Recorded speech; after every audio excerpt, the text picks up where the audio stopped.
Merci Vincent. Bonjour à tous. Donc, je vais vous parler de mécanochimie. Donc, je ne suis pas sûr que tout le monde connaisse ce terme-là. Donc, une réaction mécanochimique, c'est une réaction qui est induite par l'absorption directe d'énergie mécanique. Donc, ça peut être de la sonochimie, ça peut être de l'étirement de polymères. Mais nous, ce qui nous intéresse à Montpellier, c'est des réactions solides-solides avec du broyage. Donc en tête, ce que vous pouvez avoir, c'est des mortiers et pilons. C'est ce que les Grecs utilisaient à leur époque, déjà de la mécanochimie.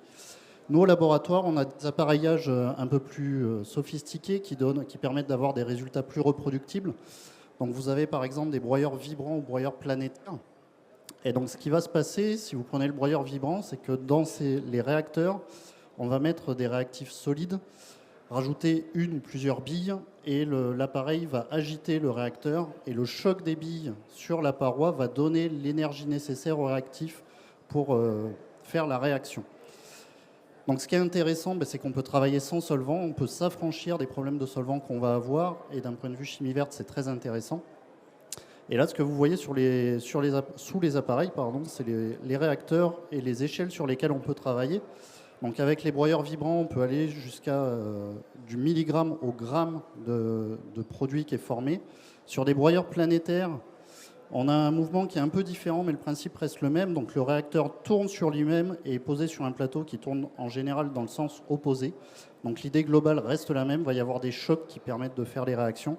Et là, on peut potentiellement monter jusqu'à du kilogramme. Donc c'est plus intéressant et travailler sur des temps plus longs. On peut même faire des réactions solide-gaz dans ce type d'appareil. Donc ce qui est intéressant, c'est qu'on travaille sans solvant. Comme on est dans des milieux très concentrés, on va avoir des réactions qui vont être en général beaucoup plus rapides qu'en solution. Des procédures simplifiées parce qu'on a juste besoin d'ajouter des poudres ou des réactifs dans un réacteur, fermer le réacteur et mettre à agiter. Et parfois, en tout cas en recherche académique, on arrive à faire des composés qu'on n'arrive pas à faire en solution par cette méthode. Et donc on sait déjà que cette technologie s'implante petit à petit en entreprise, notamment on sait que Syngenta et AbbVie travaillent déjà en R&D avec ce type d'appareillage. Donc un exemple pour vous convaincre de pertinence de l'utilisation de ces appareils. Donc là, vous avez une synthèse de 4 étapes que je ne vais pas détailler, qui a été optimisée par des collègues polonais en solution sur un composé qui a des propriétés antidépressives. Et donc la synthèse en solution a été réoptimisée en utilisant les broyeurs à billes. Et donc vous pouvez voir dans les encadrés qu'on passe d'un temps total de réaction de 54 heures en solution à seulement 3 heures et demie en utilisant un broyeur, tout ça en doublant le rendement. Grâce à la mécanochimie, on a pu optimiser les conditions de réactionnel, travailler plus en conditions stoichiométriques et donc faciliter les purifications derrière. On n'a pas besoin de faire de chromatographie sur gel de silice. Et donc au global, si vous regardez le E-factor, qui est une donnée qui permet d'évaluer la vertitude de votre procédé, on divise ce facteur par 2,5, ce qui fait qu'on est nettement meilleur en procédant en mécanosynthèse. Et donc on a pu appliquer ça avec Suzanne, sur la chimie des nucléotides. Bon, voilà. Donc la mécanochimie, donc on travaille en collaboration avec Xavier, est particulièrement appropriée pour synthétiser des dérivés polyanioniques comme vous l'avez là.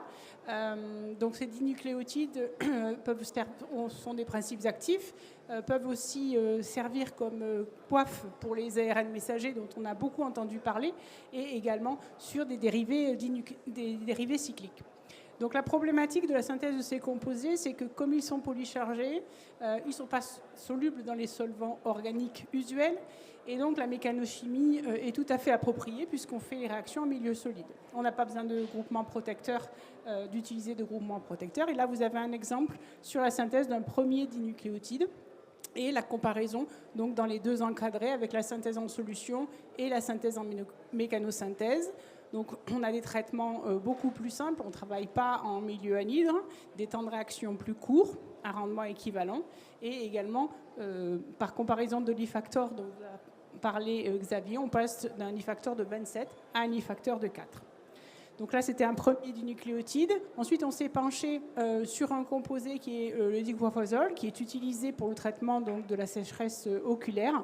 Et on a été capable donc d'obtenir ce composé-là avec des rendements donc, qui sont tout à fait comparables à la littérature. Alors, il y a quelques mois de ça, il y a une synthèse en solution à l'échelle industrielle qui a été publiée. Je vous ai rapporté ici dans l'encadré donc le nombre d'étapes.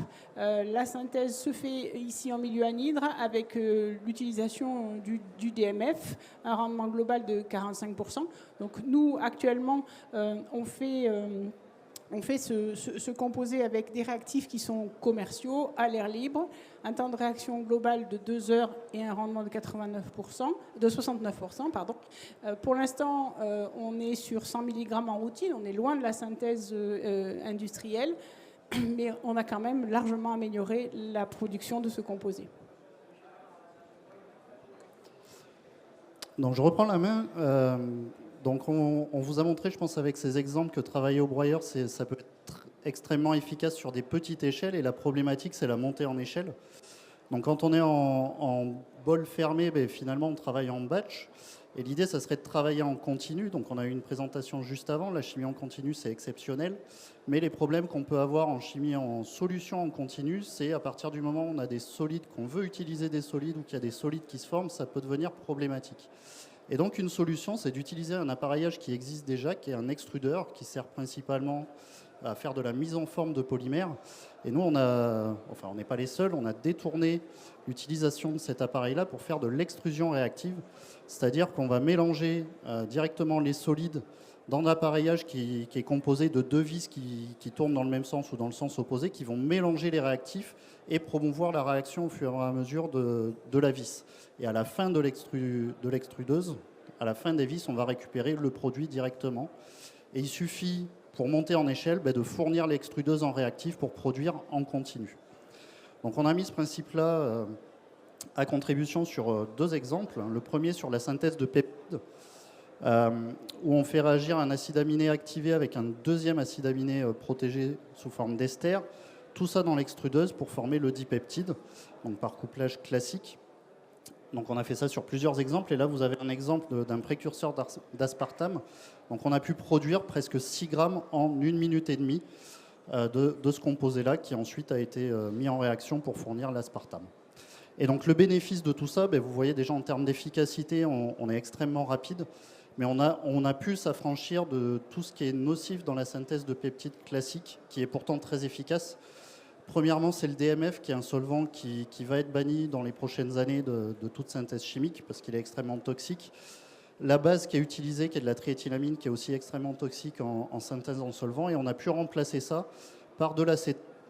Donc si vous regardez le schéma, en fait, l'acétone, on va en rajouter quelques gouttes, c'est 0,15 ml par gramme de réactif. Donc au final, on va avoir une pâte humide avec cet acétone. Donc même si l'acétone peut être inflammable et un peu toxique, on en rajoute vraiment un pouillème. Et la base, on a pu remplacer la triéthylamine par du NaHCO3 qui n'est pas toxique et arriver à un composé qui est complètement vert et monté en échelle. Donc cet exemple-là a permis de déposer un brevet, d'avoir un programme de collaboration de recherche avec la société Polypeptide qui s'est terminé il y a quelques mois. Et donc le deuxième exemple plus récent, c'est sur de la synthèse de principes actifs. Donc c'est la même idée, une réaction en une étape dans ce cas-là. On va faire un couplage entre un acide et une amine. On met tous les réactifs agents de couplage à l'entrée de l'extrudeuse. Un petit peu d'acétate d'éthyle, cette fois-ci 600 microlitres par gramme de réactif. Et on récupère à la fin directement le composé actif. Donc dans le premier cas, c'est le moclobébine, c'est un antidépresseur qui avait été développé par Hoffmann-La Roche.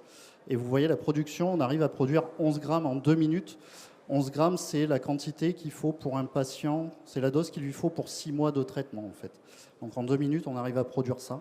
Et on a pu aussi utiliser la même méthode pour synthétiser le terriflunomide, qui est un agent développé par Sanofi contre la sclérose en plaques. Et donc là encore, vous voyez les points verts. On utilise des réactifs solvants peu toxiques, on peut avoir une grande productivité et surtout un impact environnemental réduit sur notre production. Et donc juste cette diapo-là pour résumer un peu tout ça, finalement, en 2019, l'UPAC avait déterminé la chimie en flux, la mécanochimie et l'extrusion réactive comme des technologies qui allaient changer le monde et qui allaient devenir prépondérantes. Et donc j'espère qu'on vous a convaincu de ça. Voilà, merci.